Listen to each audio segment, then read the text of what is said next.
Well, depends on the immediate in any case. Okay, can I have two people to volunteer to take minutes, and either pad is really fun to use because somebody else will just like type in the name, you don't know while you're typing. We get a few. Anyone? Anyone? It'd be really fun. Great, thank you. And one more. And then maybe you're gonna back up like somebody who just wants to put in names and like surprise people with like Christmas presents and having the names appear when they don't know one. Especially during the discussion, it may be worthwhile for those who are interested in the information on the discussion to monitor it, either that to make sure that the notes are captured. Okay, come on, it's all. Is it acceptable to be quiet but put your own thoughts into the ether? No. All right, so someone else to be a full volunteer. And you want more full volunteer. You might have noticed that happened in yesterday's, but when Michael was looking for a VGA cable, but it needs to be erased, just FYI. So we have like at least 3 prolific writers in this room that I'm, looking across. Like Thomas pumps out drafts while he does 68-mile runs. Mike Jones, you're a good writer too. Come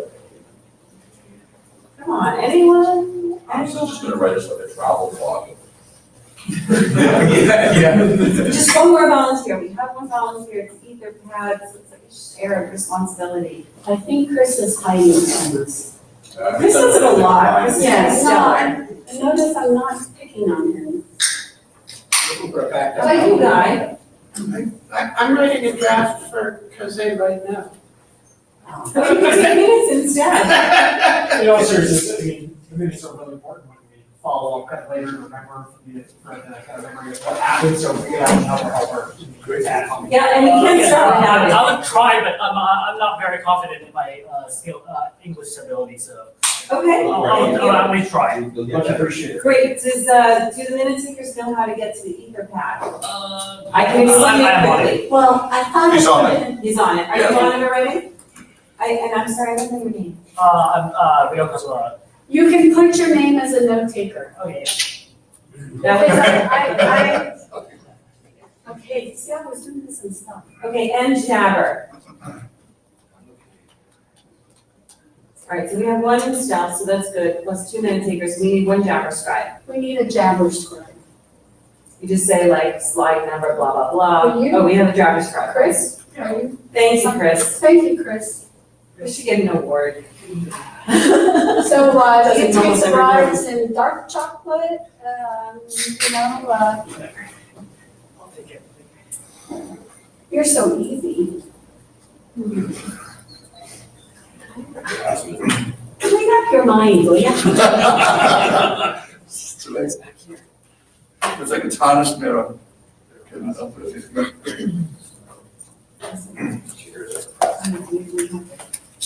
Ready to go? Yep. So here's our agenda. I think we pretty much posted the agenda. We're going to do some agenda bashing. 5 minutes for if anybody has a. I have nothing this morning, I have nothing before the end of the thing. Okay, so I did not put you on the agenda. Are you saying? I would like 2 minutes to tell you what happened this morning, Okay, so but I need to let's, do it before the end of the meeting because I have to leave. let's do the agenda bash real quick. So instead of reading it, are you guys okay with the current agenda? Going once, going twice? I think you just bashed it. Good, okay. And the 2 minutes, we'll put them at the end or At the beginning. No, we're gonna put them at the beginning. Okay, so you're up next. 2 minutes. Okay, tick, the clock is on. Hi, Michael, we had a side meeting with 20 people this morning discussing use case documents. We had a very interesting discussion all over the place. We have some notes. Don't speak too faster. And so I'm going to post the notes probably today before I forget what said. There will be some structural changes again to the use case document, which I hope will make everyone's happy. And unfortunately, I'm sorry, we forgot to turn on the WebEx. that we had agreed to do. So my apologies to Carl Wallace, who was looking for. You could refund it. Do it again, yeah, do the whole thing again, yeah, that's true. You have 30 seconds. That's it, thank you. Okay. So with that, Hank, you're on. You know how to do it. Hank is over, right? No, you. I'm at the spot. So.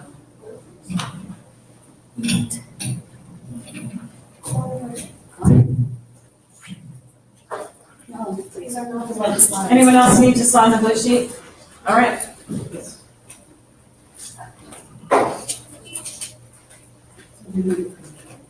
Thank you. Sorry. Almost.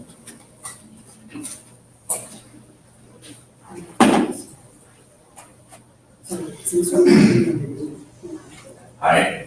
Hello. I have some interested people in the Rats working group. My name is Hank, and I will walk you through 4 slide sets that are very concise.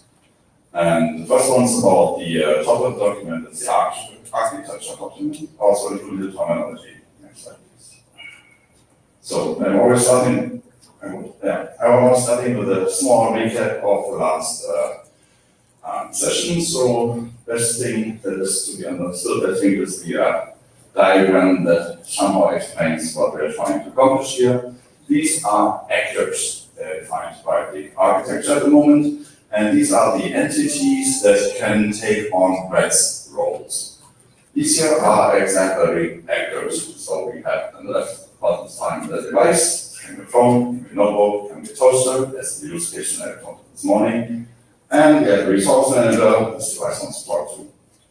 But still, this device is not trustworthy yet, which creates evidence. Typically, in this scenario, we are relayed by the resource manager to the remote assistation service. This device, this actor has some kind of capabilities to trace the evidence and returns an attestation result to the resource manager. Now, the resource manager can make an informed decision about evidence, based on evidence, how to trust the trustworthiness of the device. Our scope for the moment in this working group is the upper left box. In this case, a supply chain entities, it could be a vendor or something. These are in charge of pre-distributing the logistics or the bureaucracy of the whole thing. Basically, what is the level of trust in the device? Itself can be a trust anchor, and it is in charge of distributing all the reference integrity measurements. But that is not the scope, so ignore the red dots. We are focusing on the blue dots. Next slide, please. So this is the one that we communicate to the other people, to the working group, to the world outside. These are our roles. So the structure creates all the things that are later on. Okay, thank you.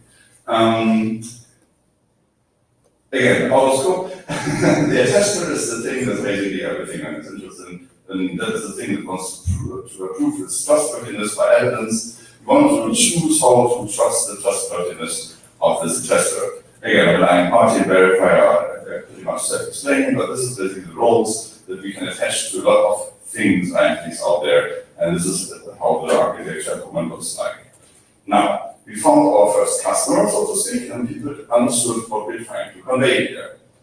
And that was T working group.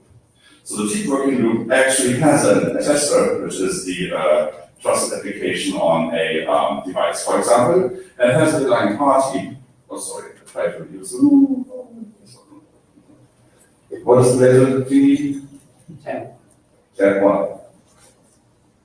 Probably that one. So, okay, there's a TA, the trusted application, and a relying party, the 10. It's always the same, TA, 10. And they now want to do not only authentication, the OCRP, something version protocol, but also have an idea, is that thing trustworthy? So the people basically derive from our architecture of the roles two variants how to compose things because it's a composite architecture of roles. The verifier could be here, so the tester could basically send evidence to the verifier and get an attestation result back, and with that information, go to the relying party. If the relying party trusts the signed attestation result, basically plus the TA of the verifier has a trust relationship to the TA, This is okay for the right party, that would be the passport model, where you show your passport to some individual and then go to the plane and everything's fine.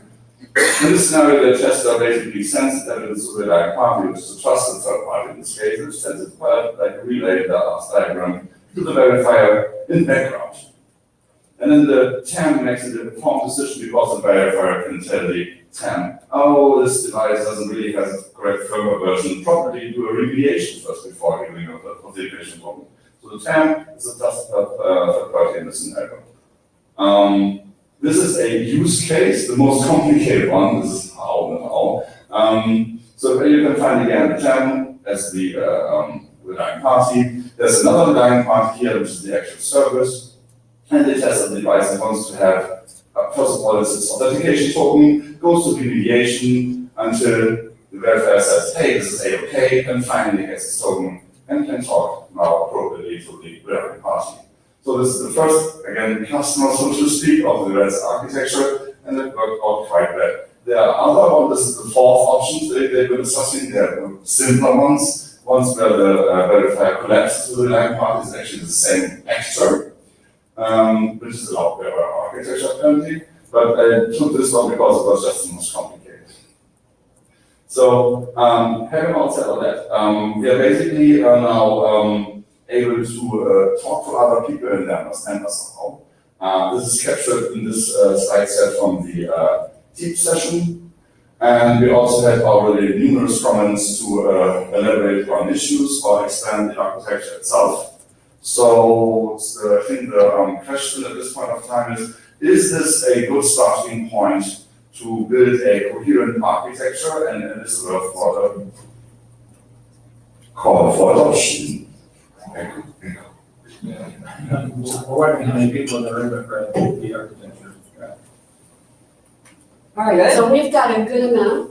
So now the question, Yeah. So, chairs want to know if we should move to adopt the draft.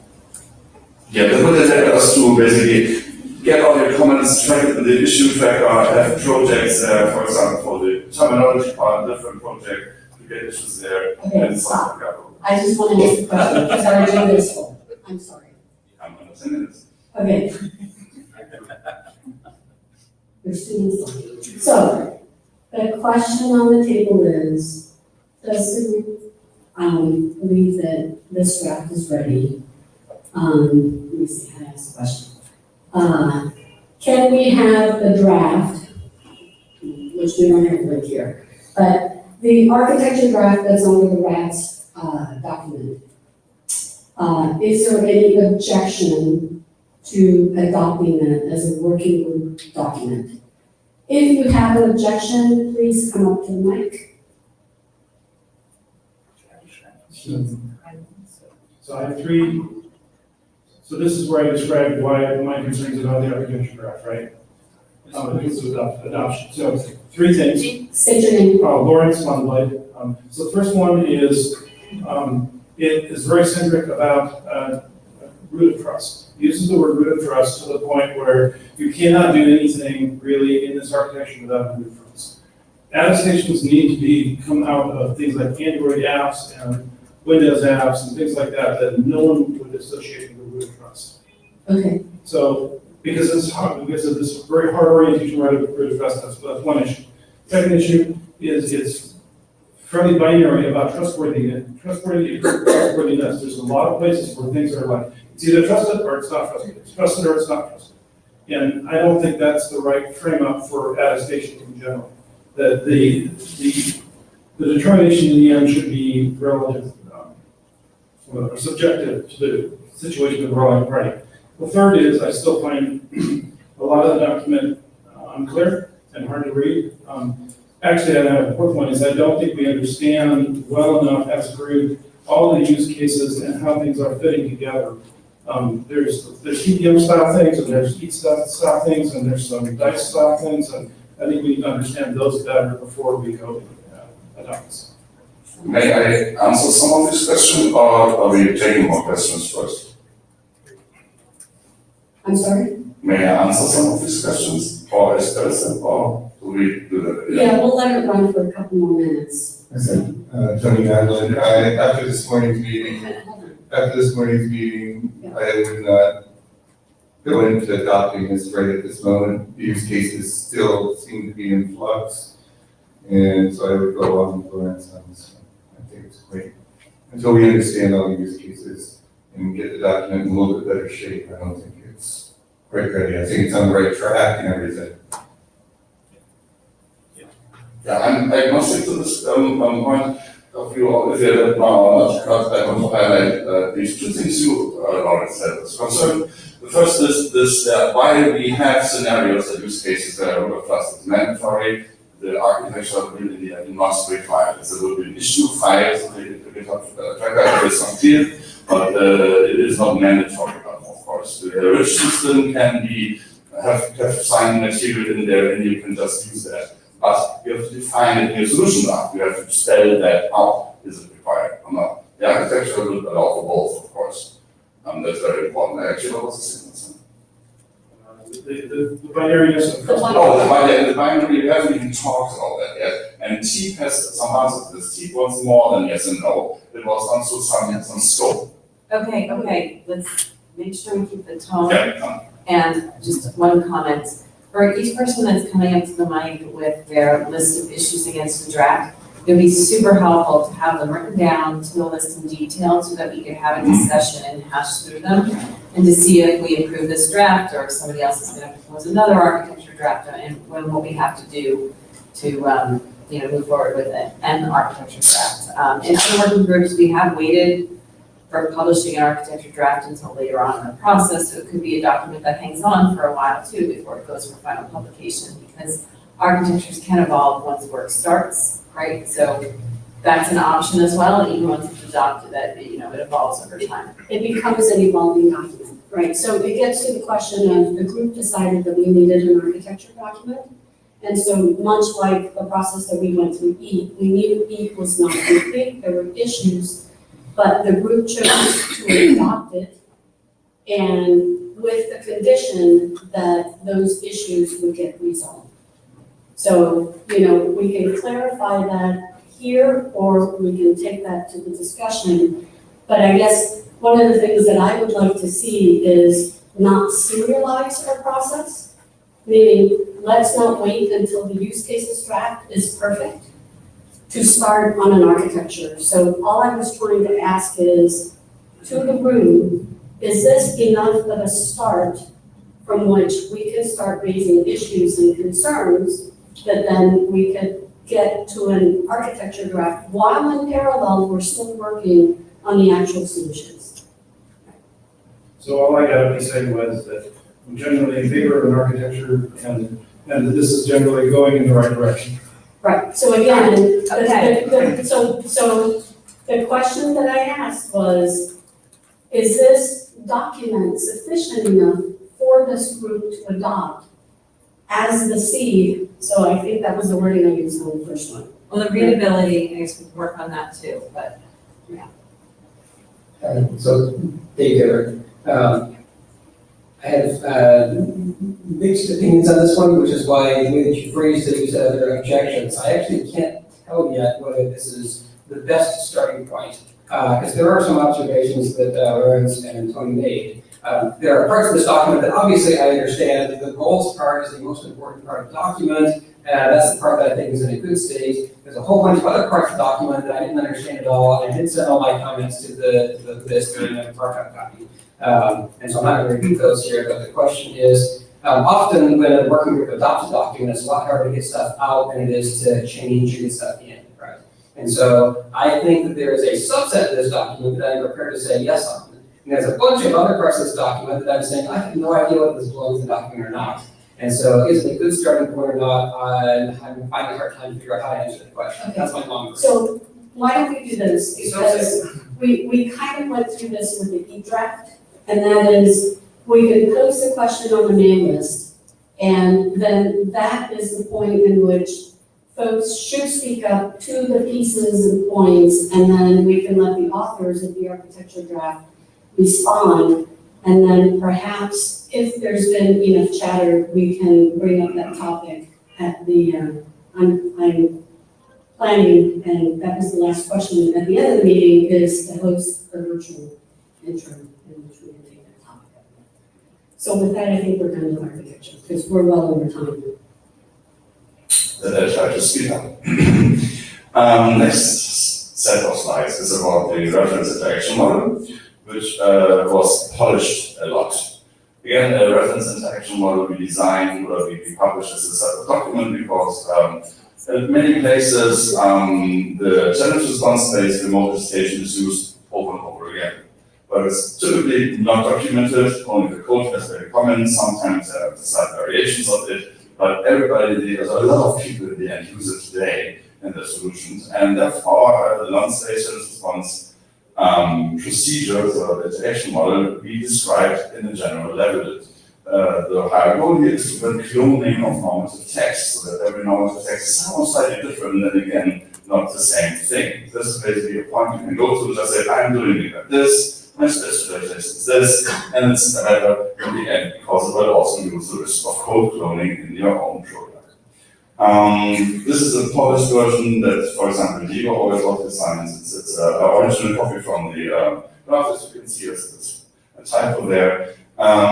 We now have proof of concept code available, including this, complementing this graph. It's basically a little tiny C board and some glue code, and we created a CDS specification for our fetch bodies. It is available here, I would like to say, if my approval process at home would be faster. So the URL will be this, but if you click this on the slides today, sorry, it will find empty for at the moment.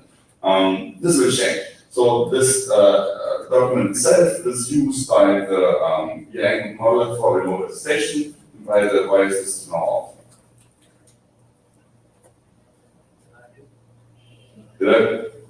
Can you? What did you do?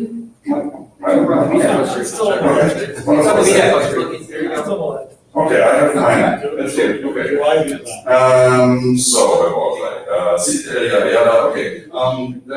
Always features you can add. So there's no block-based transfer at the moment. We have to squeeze everything in one view. But details. Go on to the next slide there. Oh, sorry. There are questions about the interaction model, the usefulness of it. I'm sorry, we don't have time to do that. Okay. The Yang module is also consolidating. It was at first about a very specific hardware, now it's about two pieces of hardware. One is the new one is the old one. The list of offers increased. A lot of network equipment vendors made a lot of valuable contributions to this. A short background, this is primarily used in the network equipment environment, so core infrastructure, not the notebook itself, but although it could be used there on that.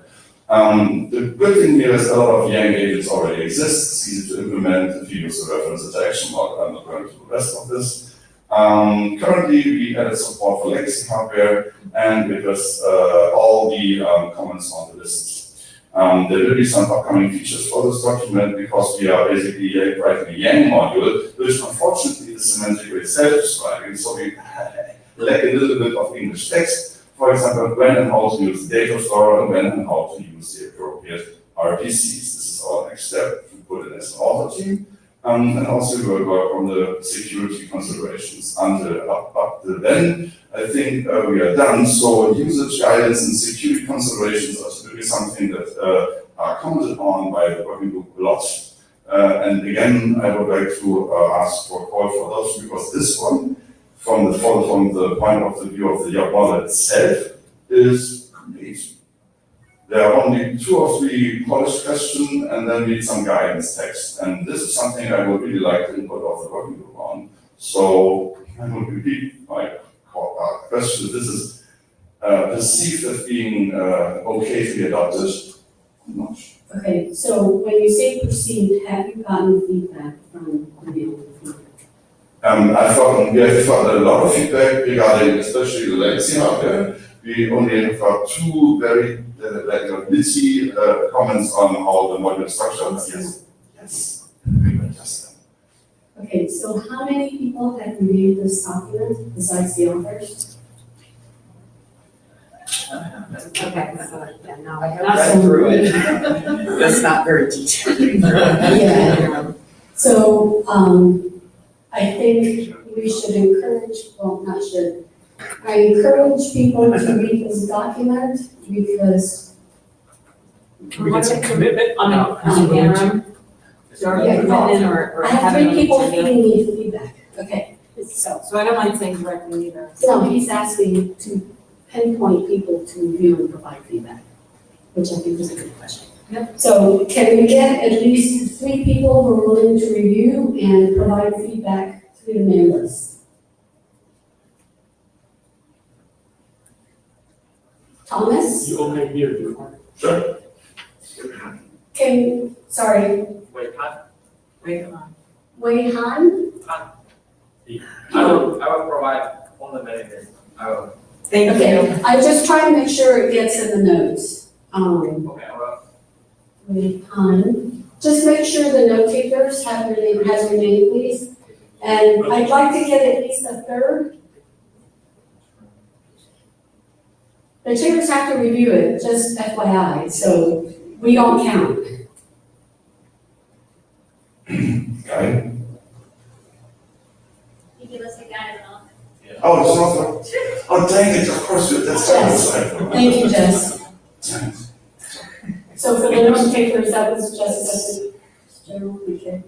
Okay, so, if we can get feedback before we host the virtual interim, we'd like to revisit this for another call for adoption. Okay, next. So this is the interesting part.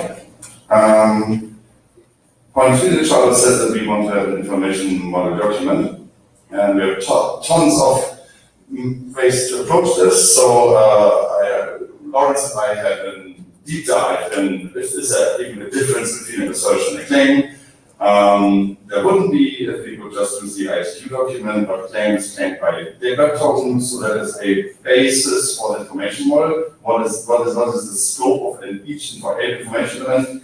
It's somehow starting with a claim. If you look at the data model, it would be more abstraction and assertion, but this is the discussion is basically frosting. There seems to be an agreement about intent and use of information element in general. So why do we need information model? It's clear, I think. There will be different solutions apparently that can convey and put this in apples and just information in very different data models sometimes. And we have to make sure that they're interoperable. We have at least 2 at the moment, there will be more. And these different data models have to cooperate in concert. So the important question is always how and where are we putting these information elements, and maybe the taxonomy even. There are now 2 ways to do this. There could be the information model as a separate thing. The deeds draft volunteers to be replaced or to be the information model as an alternative. And there are a lot of sub-questions which I will not address here, but I think maybe the very first one is very important because creating a list of information elements has proven to be difficult in other working groups and was a disaster. So the important question is scope. So when do we know that we have a viable minimal set of information elements? And that might be by itself the most difficult question to solve. But if we can agree on something like there is at some point a number of solution drafts, and we go with that, we cover those, and then after rechartering, we might do that or something. So there are multiple, a lot of ways to do this. I'm just highlighting some of them here, and they can be food for discussion in the mic time. And that will be my last slide. You have a few minutes. Sure. You're back on track. I'm back on track. Just make sure you speak clearly. Of course. So, again, I was talking about sources. Why do we need this information? We have the use case document, and I think Suite has a very suitable way to create the information model, actually. They go with user stories, they derive requirements from that, so it's not a shopping list. You have to have a good reason why something is in the information model. And then in the end, you have this information element, and this is implemented, so to speak, in the Suite manifest, which is the data model. That is an excellent process.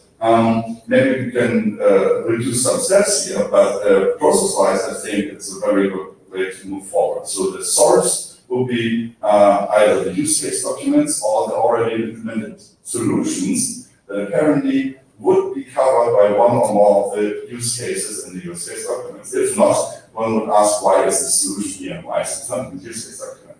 So again, the structure, I think we need categories. We need to have at least a primitive thing and a complex thing with multiple items of information in it.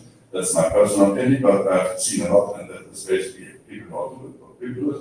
You have to write down the semantics on level is useful for every solution. You cannot just write down something for Yang that is so Yang specific that each will never ever be able to create a claim from it. That would be a useless semantic description of an information. And again, I think there have to be categories like types or some groupings, and maybe they go somewhere else. Maybe the groupings are defined in the architecture. I'm agnostic to all that, but these are some of the sub-questions I think derived right from the how do we actually do this when we want to have a information model document in records. Okay. Thank you. So I agree with a lot of things that you said. I just wanted to add on to a couple of the things. One of the reasons that an information model makes sense for Suite is that Suite has a specific use case for which a particular information model comes out of. So it comes from, you have a use case, it generates requirements, it generates a information model. And here, it's actually much more general, right? We don't have a use case. We have a whole bunch of different use cases. That's the use case for authentication. Right? So I think I'm a little bit skeptical to look at an information model for RATs. On the other hand, a lot of the stuff you're talking about, like on this slide right here, you're talking about what's necessary when having a information model. I can imagine every use case could have its own information model. There could be overlaps between them. So if you ask, what's the information model for, say, DHCP options? What's the information model for Yang models? Well, answer, each one has its own, right? Because many different use cases, right? Each Yang model is a data model of that. And so having a document that says how you come up with your information model, the considerations like that on the slide, is actually potentially useful. And that way, people doing a use case, creating a profile of RATs, can then use this, okay? And so I don't know that it's useful. I'm not convinced yet that it's useful to have a document that says, here's the information model for a bunch of these claims.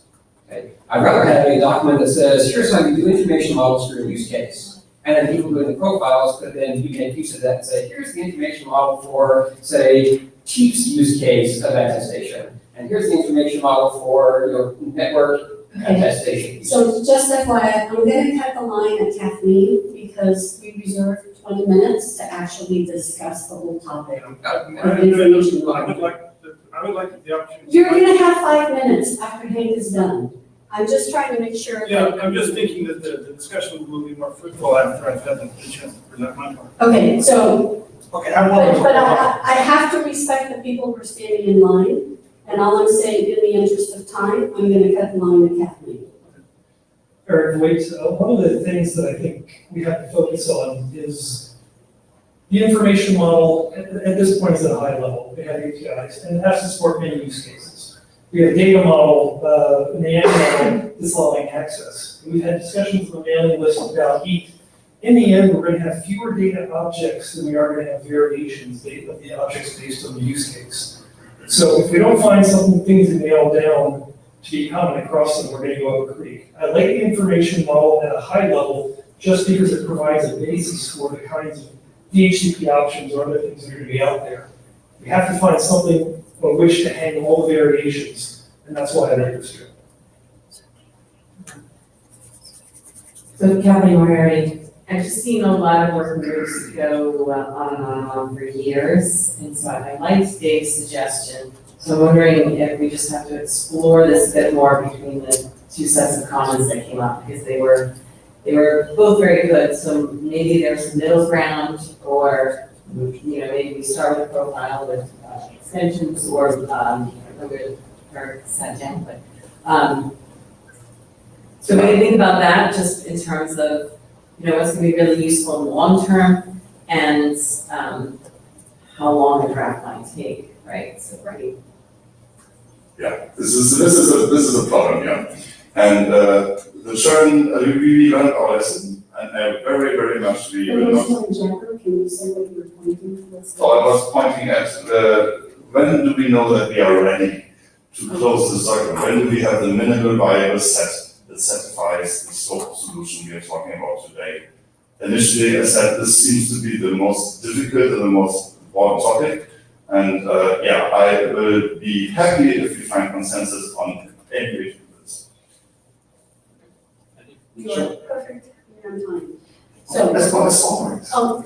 moving on, so Lawrence, did you want to use any of your slides, or you just want to get up? You have 5 minutes.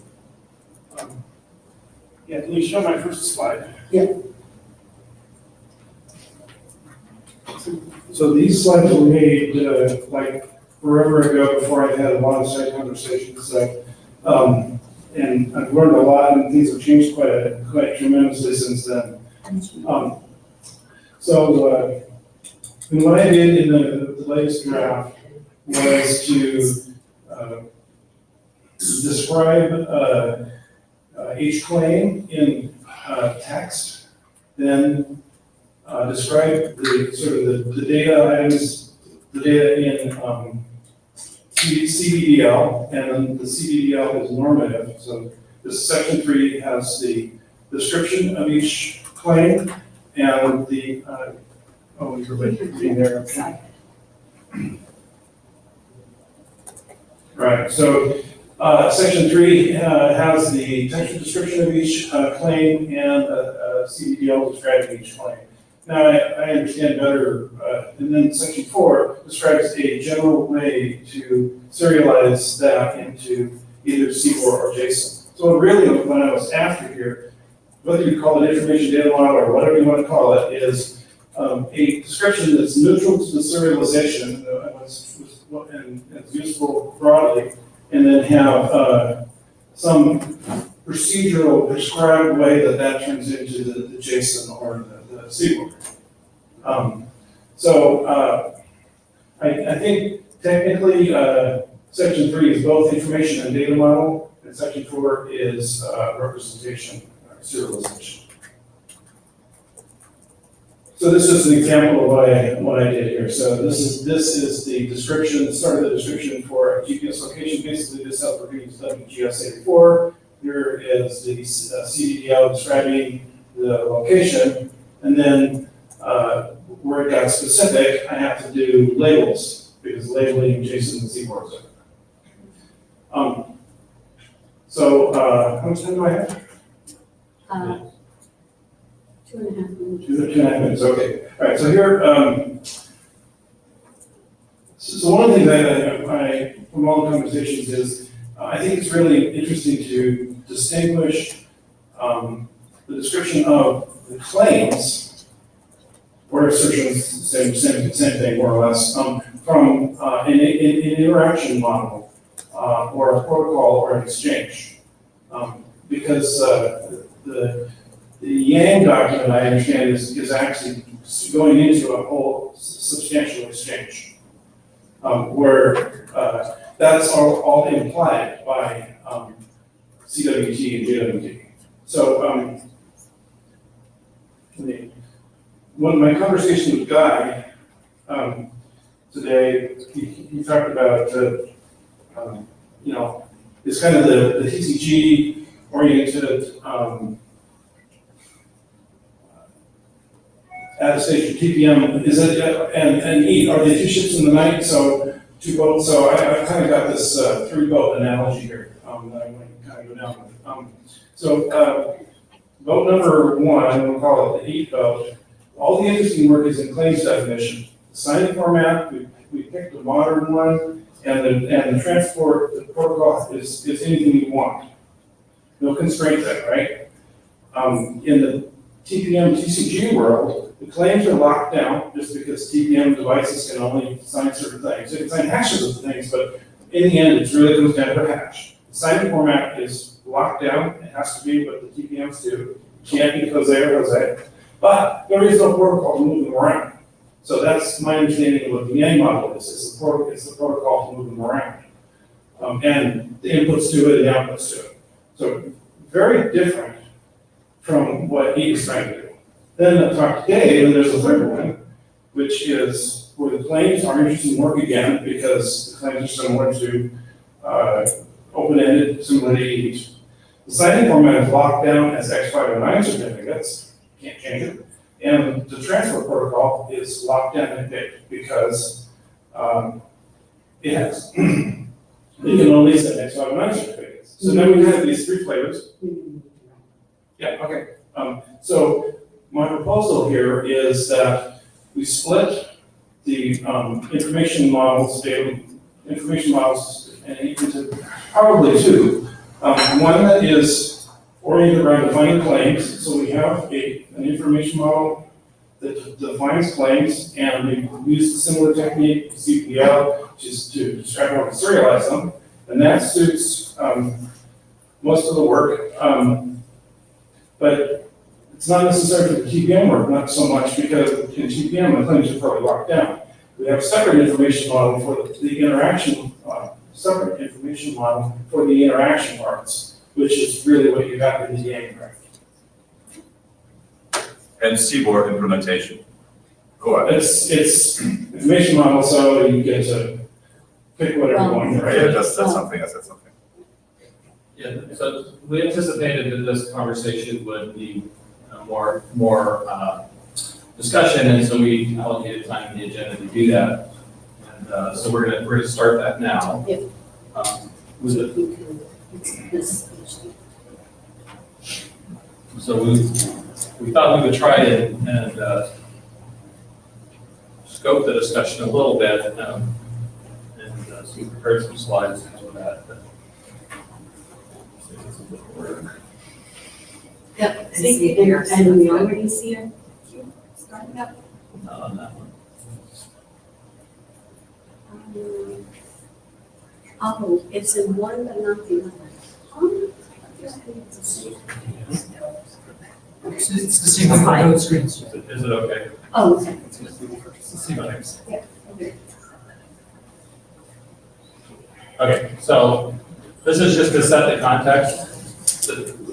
What we want to do is essentially set the context so that we can come to a decision as a working group how to move forward with the information model.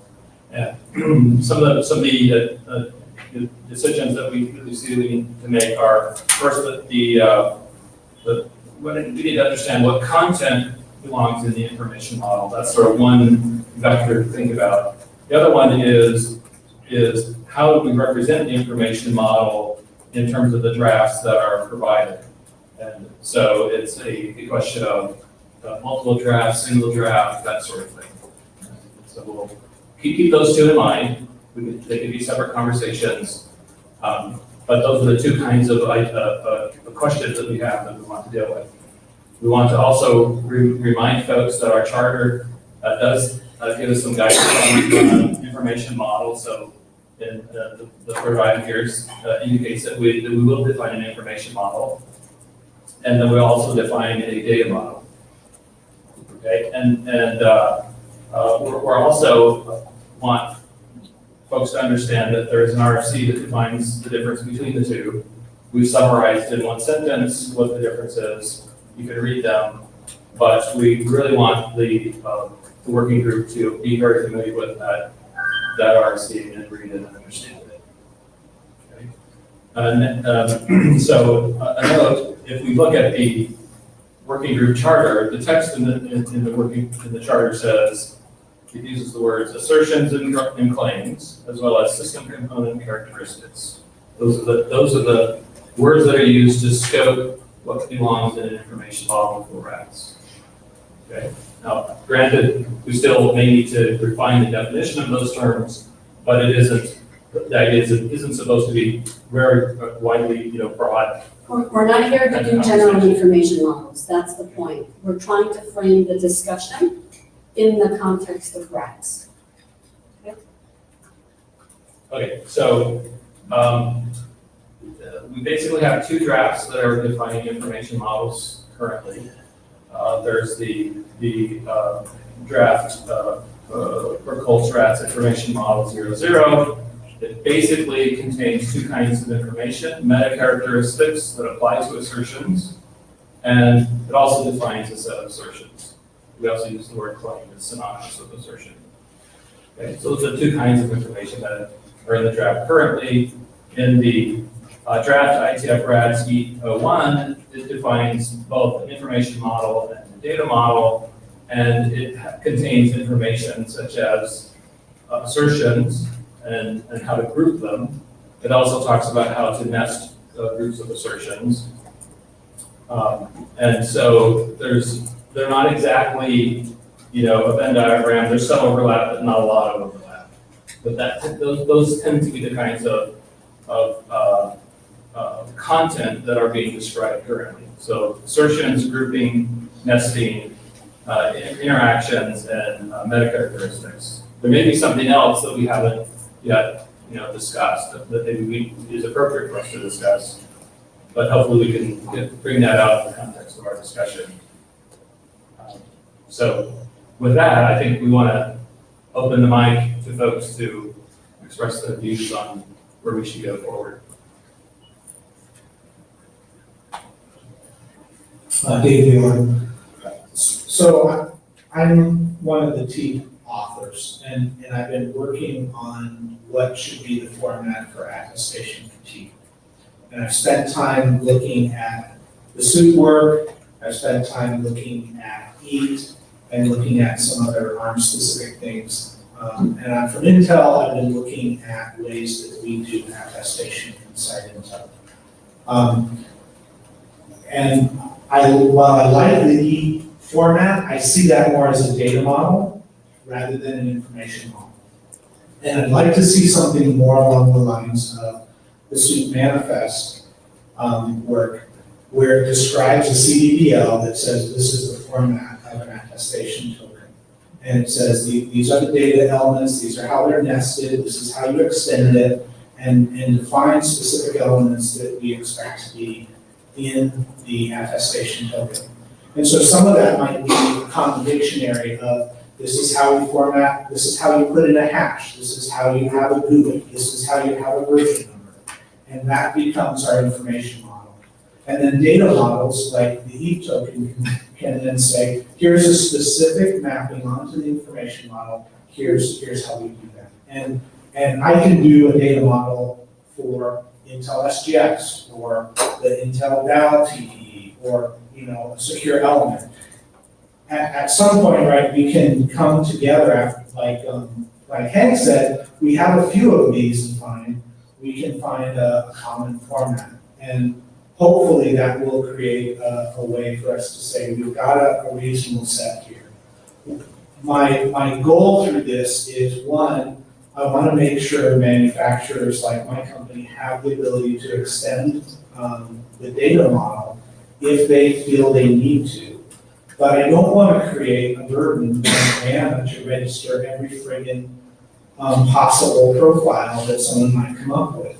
So we have to find that middle ground, and I think starting with a really good information model that limits it. And I don't think EAT is there, and I don't think the RATS model is there. Okay, so I was gonna ask you, you've read the RATS information model? Well, it's not RATS. I've skimmed through it. I haven't sat down and really detailed read it. Okay, thanks for the feedback.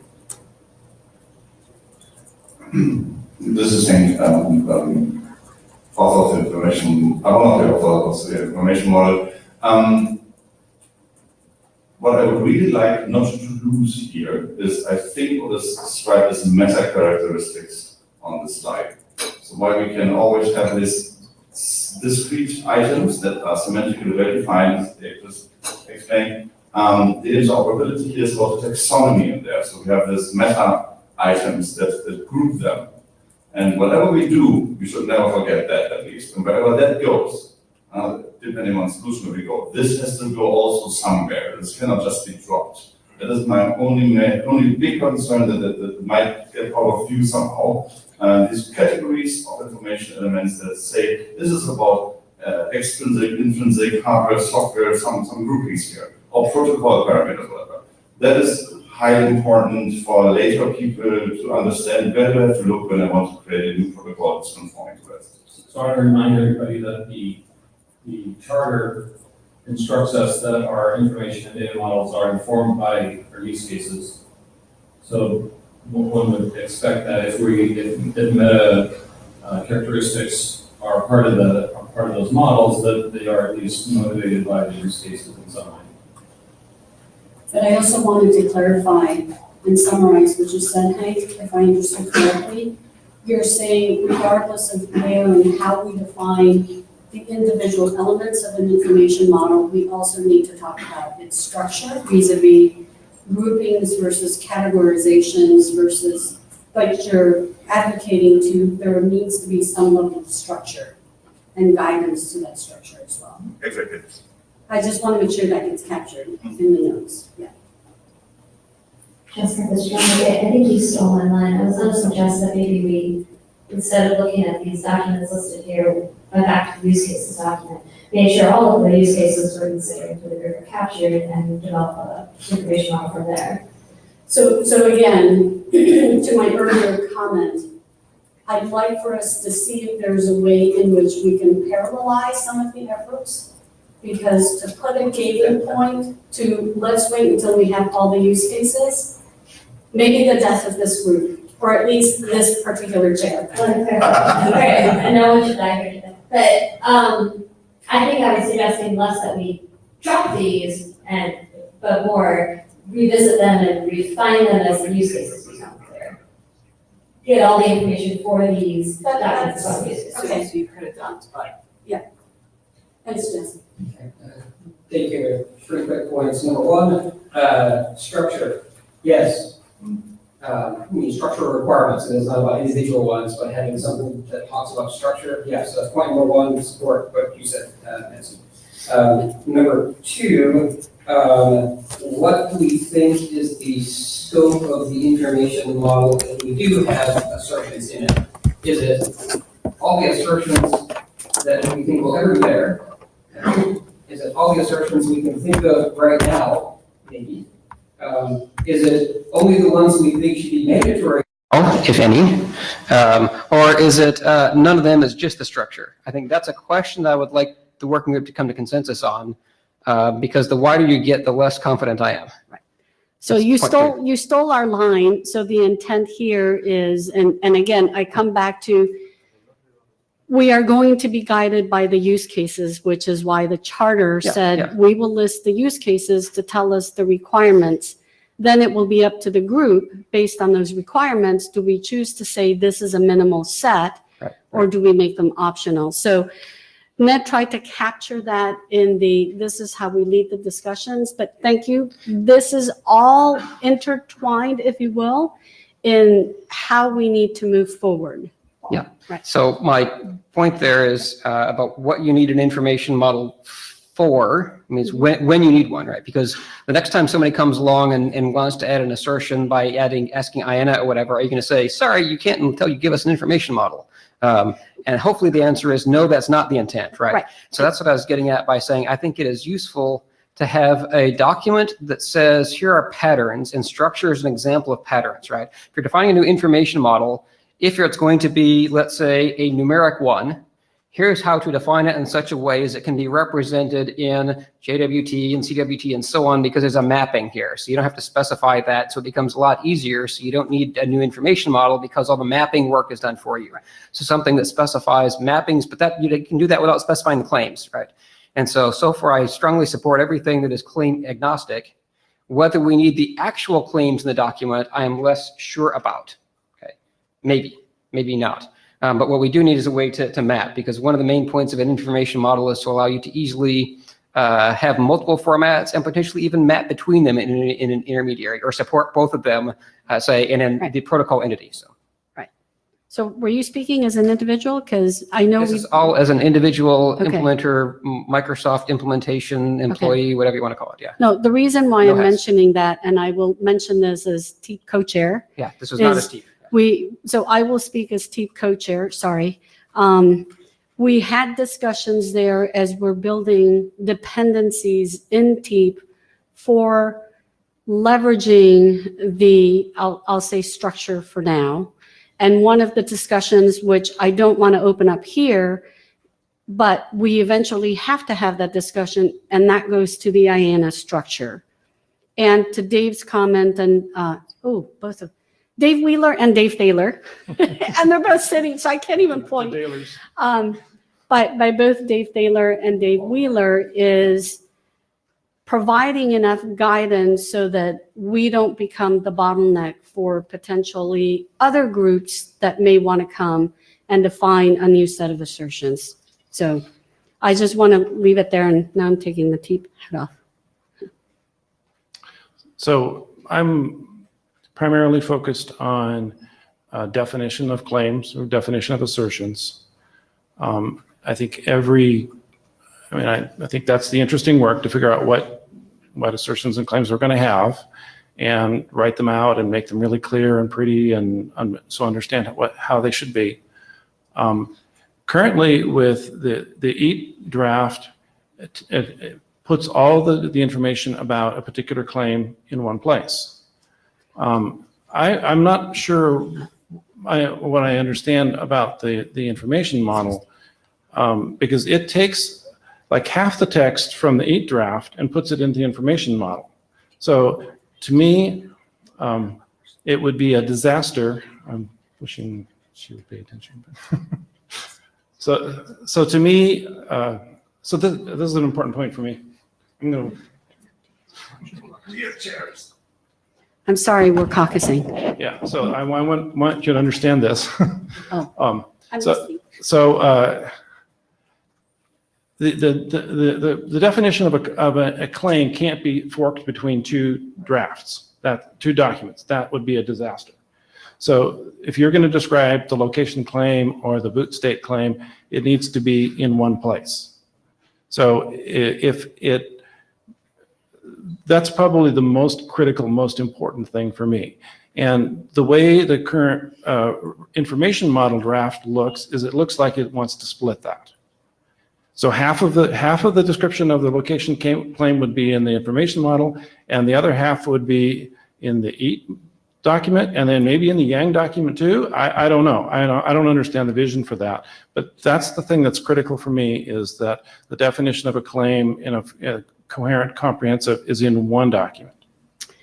So just to clarify, when you say the definition of a claim, so there's been comments about the information model providing the structure for what an assertion or a claim may look like, not a specific instantiation of a claim or an assertion. Yeah, okay. So are you saying those two should be bound to the same document? If you're doing like, yeah, I think I don't understand that. It sounds like a little bit like defining types and principles for defining claims. Right? No, think of it as like the programming language, and I'll let Dave Wheeler come and speak as well, but I think of it as you've created a base, sorry, I'm a C++ coder. So you create a base object from which you can instantiate specific object classes from that base object. Yeah, I need a more specific example to understand where you're going with that. So this is Dave Wheeler. So I 100% agree with you. We can't split claims between documents. The definition of one claim between two. Yeah. I will stand back to back with you and fight to the end. We can't do that, okay? Okay, but intention, you have to, I can't hear what he said. I said that I'd fight back to back with Lawrence. We No, I can't know, split claims between two documents. But I think perhaps I didn't speak clearly enough about the information model.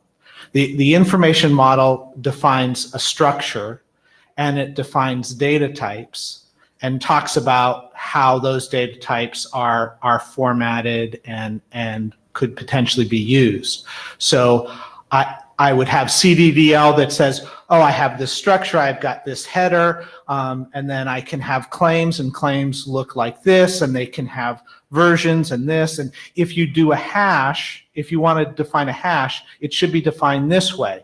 And here's a way to do it in JSON, and here's a way to do it in CBOR. So that's an information model. And we can point to other instances of that, but it's just an information model. And then when we go say, okay, I want to define a claim for a TEE. This is now a document model that uses the information model and says, okay, there's a structure. I'm going to define what an attestation token looks for this and use the information model and the common defined elements to say this is what a claim looks like. And if I'm doing a boot claim, it needs to have these elements. These are mandatory. These are optional. I draw from the information model to say that's the format, and I use the structure from the information model. Okay, Does that make so sense? logistically, because again, I want to come back and kind of sort of, but really be black and white. So just so you guys know, I'm going to cut the line at Ming. Ming is on the Jabber, okay? Or Medeco. Get them confused. So again, to be black and white, my initial question, and preferably yes or no, right, is that you and Lauren, since you are agreeing to the death, whatever that means, right, is what I was trying to make the distinction is that the information model defines the structure of what a claim might look like. It doesn't necessarily instantiate, it doesn't have to, it can, but it doesn't necessarily instantiate this is a geolocation claim. To me, that's an instance. That can be in a separate document. So Dave Wheeler is nodding yes. Lawrence, yes or no?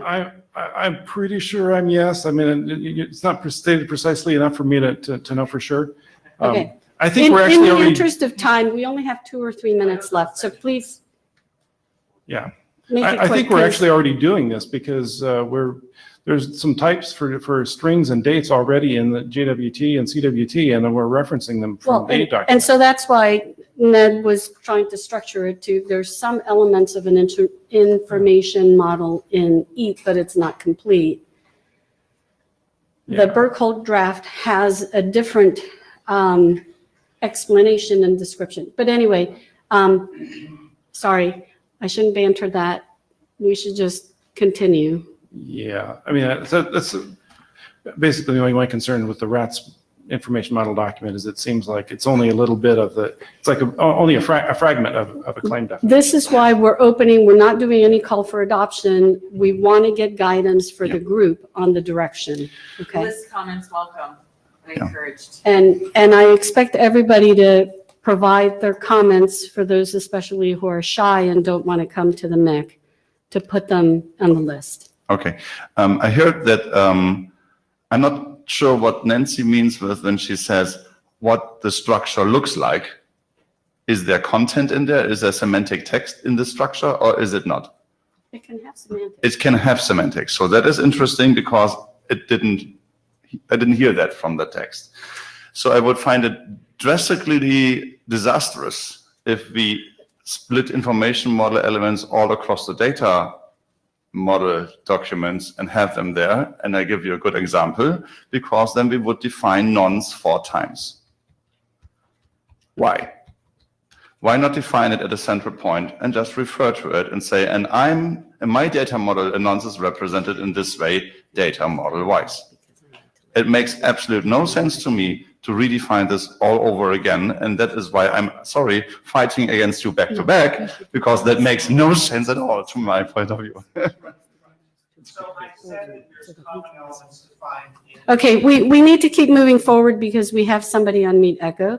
So Ming, you're on the queue. Can you hear us? Hi. Yes, there we go. I tried to see. Can you hear me? Yes. Oh, great. Okay, so just for fine. So just a couple of comments on on the information model versus claim. First one, I agree with David Wheeler and others that the information model to me is a very common format to try to define. It's structure, types, and so on. The claims are really relevant to the specific domain. We might have some common claims like a location and so on, identifier, but I assume it should be extensible so that allow different work group and different domain define their own claims. So I'm not sure what you mean that IANA will take over that, or I was considering we may have a separate document for separate domain claims. For example, TIP may have a say called claims document following the same information model, the structure types. For example, like a TE, claim about TE, that TE terminology not appear current EAT and current information model draft I see, right? So we'll make some claim what it means TE is version, vendor, and so on information. So that will become a claim statement in some document. So to do then next question is how do we know all claims use that model, right? Information model, consistent, and so on. Shall we have a registry somewhere in this work group, or is that all go to IANA? So that's an open question I'd like to ask. But for claims, that my comments are, I think it will allow extension for a different domain. We can define its own set of claims into separate doc. Okay, with that, we're out of time, so I'm going to let Ned wrap up. And while he's doing the closing, Guy and Jess, and I'll prep this. Okay. All right, so just to summarize, we're really driving for making some of the decisions. What we're going to do is publish these on the list so that we can encourage continued feedback and comment. But these are essentially the questions that we want to ask and have the working group find answers for, which is, in terms of an information model, are we driving towards a standalone draft? Are we driving for something that's merged into an architecture draft? Is it something that's merged into the EAT draft? Or is it something else entirely? We had some discussion about whether it should be distributed across multiple drafts or not. These are all really important questions. I think what I also heard on the discussion was, hey, there's something like domains or some sort of context in which we think that there's a need to support some extensibility in terms of the types of claims that can be expressed. We also heard that there's a need to have some structure and pattern that's common across everything. That captures some of these other concepts, like how things are grouped, how they're nested, that sort of thing. So we want to continue this discussion. The intent for today was to just open the discussion, but we want to try and continue this until we achieve some sort of consensus. And we have to get to consensus. Okay. Before the duel. So. We're actually working together. You have about 18 minutes. I'm sorry. Yeah, doing the, so if you want to tell me a couple minutes before the end. You want 3 or 5? Take care of the rest. Call it 5. Okay. And we'll see where we are and try to go to the conclusion slide. Great. Yeah, you have a funky formatting because I did 5 clicks and like, boom. See if the clicker works. Oh. Huh. Okay, well, that's going to be a challenge. Well, no, that's why. Full screen. Right, different full screen. We did. This full screen doesn't work. Like I said. Okay. See, that is the full screen according to the Chrome. So I found the magic trick. There you go. See, At least now this here, was only yeah. 2 clicks. Okay, great. Okay. Okay, my name is Guy Fedorko with Juniper Networks. Jessica and I have been working on this software integrity verification stuff at TCG for some time.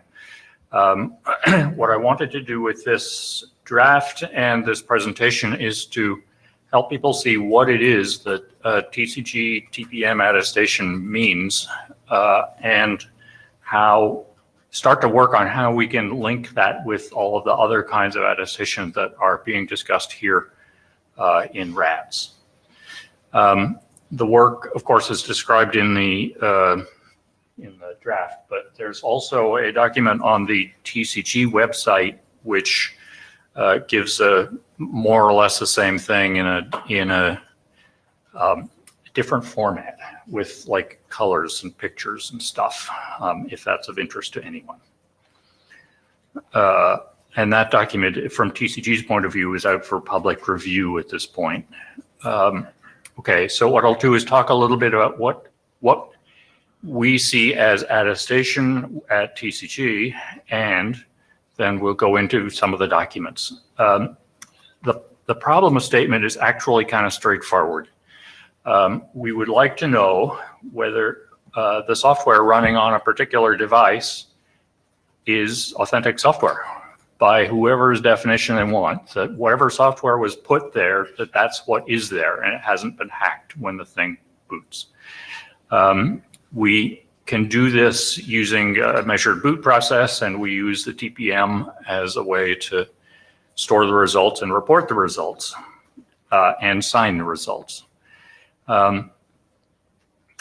What we need to do is define the rest of the workflow that goes around it. The TPM part has been done and stable and frozen for some time, but the protocol part has not, and that's the part we want to work on here. And of course, as we do this, the protocol work the workflow should be extensible enough to fit with other use cases, other applications, and that's of course what the RATS charter calls for. I will say the last bullet here is an important one. The way a TPM works is defined, and we need to retain compatibility with that. There are many of them out there. So that puts some constraints on what we can do. Just to back up a step as to what this all means, measured boot in this world means that a device might, I'll say router all the time because I work for a router company. A device would have an operating system, software, a processor of some sort, and also a TPM. As the thing boots, each stage of the boot takes a hash, whatever it's going to run next, and stores that hash in the TPM. There are a zillion details that go with that, but essentially that's what happens. The TPM's job is to receive those hashes and guard them so they can't be hacked. Later, a verifier can come along and say to the TPM, hey, what did you get? And there's a little more information that goes along with that in both directions. But the TPM's job then is to report the boot state that it received, or the current state as the system has come up. And it signs it. And an important part, as I've learned in talking to a number of our colleagues here, is there is an implicit trust model here, which I have not explained, but we'll go through in the next draft of this stuff. And boy, it'd be nice to not break the trust model. It doesn't say everyone has to use the TCD trust model, but whatever comes out of RATS, could we please not break the trust model that works here? Okay, so that's what we're trying to get done. The information flows in the broad sense. We'll look at this again, but there's a source for software, which might be the device manufacturer, although it could be someone else. There's the device that we are attesting. There's the verifier. The information from the device manufacturer should go to the verifier so it knows what to look for. Then the verifier asks the question to say, who are you and what do you have? And the device returns the responses. I should say in TPM speak, a quote is the technical term for the blob of data that the TPM responds with to say, here's my current state. Why is this hard? Maybe it isn't, but one part of it, at least for what we do in the router business, is telling whether you're running the right software doesn't matter much unless you know you're asking the right router. You're not going to put your hands on the thing. You're off in the ether somewhere. There's some device out there. There have been a number of embarrassing circumstances that got summarized through a thing called the Azagan attack. Oh, I'm supposed to stand on the red X. Yes. Oh, wow. Okay. Yes. So where essentially a man in the middle attack could separate the identity of the device from the state of the device, so the broken device could get a good device to respond on its behalf. Don't want to have that happen. This problem is pretty much multi-vendor because whoever verifies the answer and whoever produces the result, probably not the same vendor. At least they shouldn't necessarily be the same. It's a little challenging because for complicated things like routers, there are a lot of software configurations, and determining whether this one is a good one or not is a little harder than just this hash equals something. I don't know, maybe someone who makes IoT thermostats can say this is a hash, good. But routers are wicked complicated. Okay, so if we look at this in a protocol, closer to the protocol levels then, same picture, but we have now a couple of different flows where we need to first verify the identity.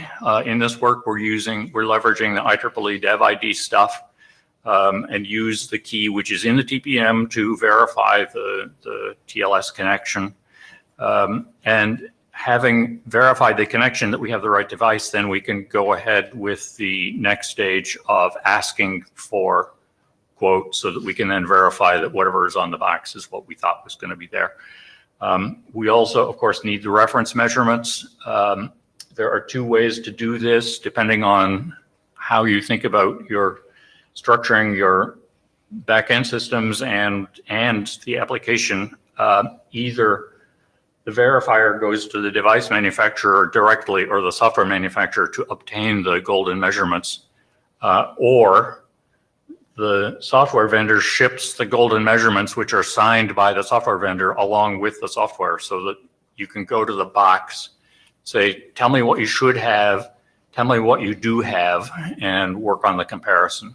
And since the measurements are signed by the vendor, again, trust model, you can figure out whether it's what you think should be there and whether it looks like it's right.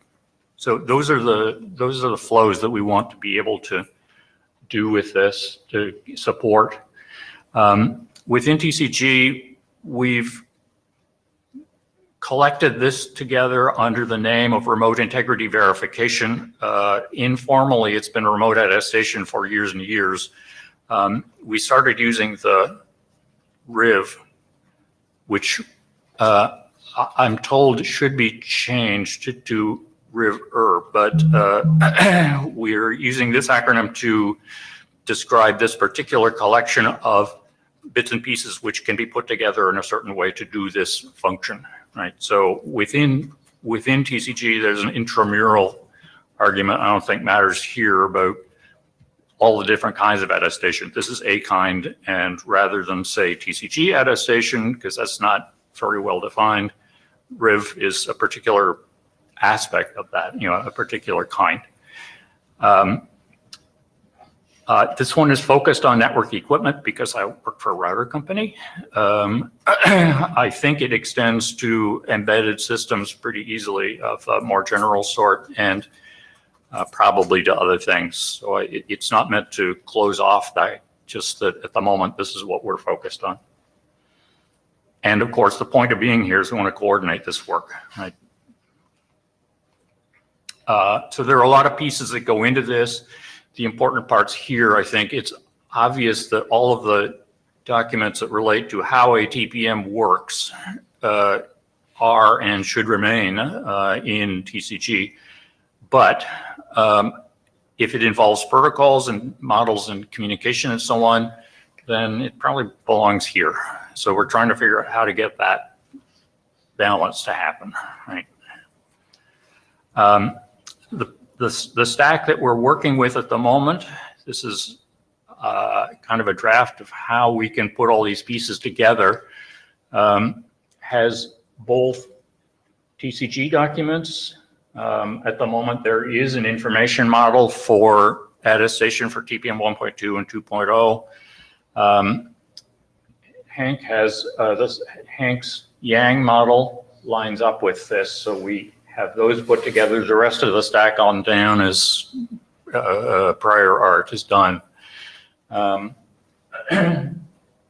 TCG did a MIB for this same query response quote stuff. And it was a tough project, right? So I think if we can focus on this stuff in IETF, that would be great. There's another half of this, which I think is out of scope for RATS right now, which is how you handle the reference measurements. And I think we'll probably discuss that more later, but that's not for today. There are a number of documents on this work at TCG. The draft and the version on the TCG website names a number of the documents. TCG process is a little different from here, so some of them are already published and freely available. Some of them are members only still. I know there will be a number of companies in this room that are members of TCG, so for those people, you can just go look them up, right? And some of the ones that are in process are coming pretty close to public review. Okay. They're coming pretty close to what? Public review. Oh, Okay. yeah. So I'm sorry, the In TCG. TCG's process. In Okay. TCG process, the document is developed inside the organization until it's, fairly cooked, and then it's put out for public review and then published openly. Right? So the document referenced at the very beginning of this talk was unusual in that it's been published early in the cycle so that we could do this work. So I want to end here. What do we do next? We would, of course, appreciate help in clarifying the workflow. There are a number of assumptions that people who have been plugging away at this at TCG for so long can't see anymore. So helping us understand what it is that we need to explain to get the picture right, to feed into, through the use cases into whatever it is that RATS produces to ensure that we can support this case would be helpful. I think Jess and I did not write the security consideration section, and I think a discussion of the trust model probably fits in there pretty well. And of course, what we want to ensure is that what comes out of RATS works with this model. There are a lot of TPMs out there, and if we can start using them actually for attestation, that would be really cool. I think I'm done. Questions? Dave Taylor, thanks for presenting this. I have a clarifying question. In your both of your diagrams, it was the figure 2, figure 4, they both showed a tester and verifier, but they did not show a relying party. And so my question is the relying party the same as the verifier, or is this just talking about the evidence flow and this is orthogonal to what you do to the relying party? Which one did you mean of those two? From my point of view, what happens between the relying party and the verifier it's out of my scope. Gotcha. Right? So since you're talking about one of those two legs and you don't have any, the TCG does not have any requirements as to what happens on the other leg. I don't think so. That's what I want to know. Okay. Jessica, do you agree? Yeah. Jess, will you speak and I'll let her respond? Yeah, we didn't include it in this diagram because it wasn't part of our TCG diagram, but I think in the one we submitted to this work group, it is in there, if I recall. You I don't mean know. in the draft? In the draft, yeah. I think together. I got lost in the sea of ASCII art, but I think I threw it in there. We intend to maintain a certain amount of alignment with whatever comes out of this group as an architecture. I don't think that's really the place where we have a lot of discrepancies between the two models. Yeah, I don't think, put a different way, I don't think TCG has an opinion on that interaction, right? It's the verifier. Yeah, I think one of the issues that you and Lawrence are both talking about is how interoperability with existing TPM practice is critical, and Lawrence talked about how the actual format is critical because that's what the TPM actually generates or something, if I got your point right. Yes. And so whether that particular format is at all relevant in the attestation result is kind of the gist of the requirement question, or whether as long as the information model is the same, if it gets transformed in some way, could that be done? And it sounds like there's actually no explicit requirement of this working group. This working group can come up with whatever consensus we want. It's not a requirement from TCG. The only requirement from TCG is about the evidence flow, being able to have literally whatever TPM support. Yes. Copy. Thank you. Okay, so we're going to ask that question, which is, but I wanted to let Lawrence go first, and that's the intent between TCG and RATS. Yeah, so my question was just, how well aligned is all of this with the Yang document, the Yang draft? I mean, is it, I hope it's perfectly aligned. Okay, that was all the intent and all that, so. Yes. Most people in the TCG would be really happy if the Yang draft was adopted and all that. Yes, I believe so. Okay. I mean, there aren't a lot of Yang experts in TCG, but I think the intent is that they are perfectly aligned. Yeah, so that And if they're not, then we should fix it. Yeah, okay. So that makes the Yang draft more interesting to read for me, knowing how deeply backed it is and how careful. So we're gonna cut. Yeah. So we want to close this off with a question in terms of what the expected interaction is between TCG and RATS, IETF/RATS. There was some folks have asked whether or not some sort of a liaison is required, or if there is. Did you have something else in mind? I think if we can get from the TCG point of view, if we can get the Yang model solid, and that may require working back through information models and so on for the rest of RATS. But I think the Yang model, I think, is the key. So you had a bullet in there that said, if you go back, intent to have strong collaboration between TCG and RATS. So we're trying to understand what that means, because from a formal process, then we need to assign a liaison. And so one thing, TCG has asked me to keynote at their next meeting in Toronto. So I would. No, but Stephen Farrell is our. Oh, right, for liaison. Yes. for He's not the liaison. liaison. He can help assign one. Oh, okay. So that's, slightly different, but Okay. Right. I was just providing additional information No, that that's- I would be there and try to help a little bit. Romy is the responsible AD. The IEB is ready to set up a liaison if that's exactly kind of what we need. Right. So if we need that, please say the word. If we can figure out how, that would be great. Okay. Well, the IEB would figure it out on our behalf from the IETF perspective. We're asking the That's their job question, for yes us. or no? Do we need a liaison? I think that'd be Okay, so instructing the AD, if we can get a liaison, that, More discussion on this, or you've got plenty of time? will it take Go 20 ahead. seconds? Go ahead. He's got a lot of experience. in As this a area. past IAB member and the person who wrote the IAB wiki page, well, technically Bernard authored the text and then I put it in the section on the page. In order to get a liaison person, a liaison manager, then the IAB has a specific set of questions that they like to answer. Right. And among those, and I can't remember all of them, I think they're on the public wiki. Maybe Roman has it up. Yeah, right. So it's like, what could you do with the person that you couldn't do without the person? Let's see, where is it?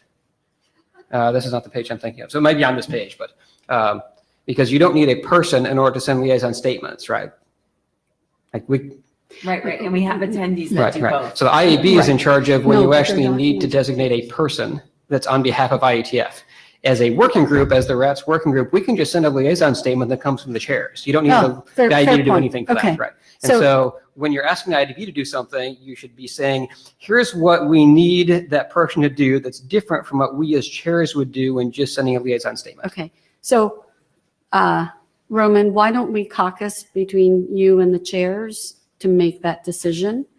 My recommendation to you is to ensure that this gets captured in the use cases, because you mentioned the expectation to have complete full alignment with the Yang module, which we haven't adopted yet, but that should be accounted for as a requirement in the Sure. use cases if Yeah, it isn't I mean, already. it is in the use case document now, and I've Okay. submitted comments. Now we have 30 seconds. You want me to do it? Okay. Okay, since we're out of time, I'm just going to run the questions. We have 30 seconds. Thank you, Guy. Logistically, I think, and Kathleen was suggesting, it sounds like we may need more than one interim. So would there be opposition to having two? Virtual, yes. virtual. Yeah, no face-to-face. We have too many global. Two virtual interims versus three. So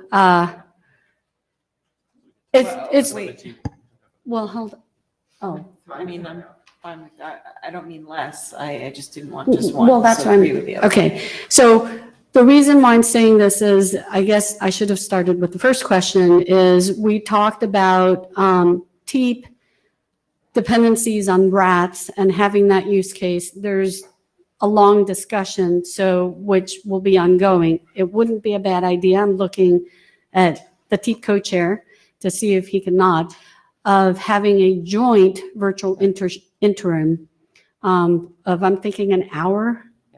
So if what you're saying is you think there should be one, or you're asking the question whether there's interest in having one virtual interim that is the joint RATS TEEP discussion. Yes. And a separate virtual interim that is just the RATS discussion. Right. And then the question. That's why you. Okay, so let me ask the question, value in the joint TEEP and RATs. If you object, just raise your hand. Going once, twice. Okay, so we will put a doodle poll to put that one together, and I'll caucus with that. Okay, so for the RATs working group items, given that there was a lot of discussion and we still have a ways to go vis-a-vis the information model, would it be worthwhile to have one versus two? So let me just post the question. Would you have objections if there were two virtual interims separate from the joint with TEEP? So raise your hands. Both focused on information model. No. So we'll have to figure out, all of this will go out to the mail because we're 2 minutes over. So if there are no objections, we will post that to the mail list and then schedule them accordingly.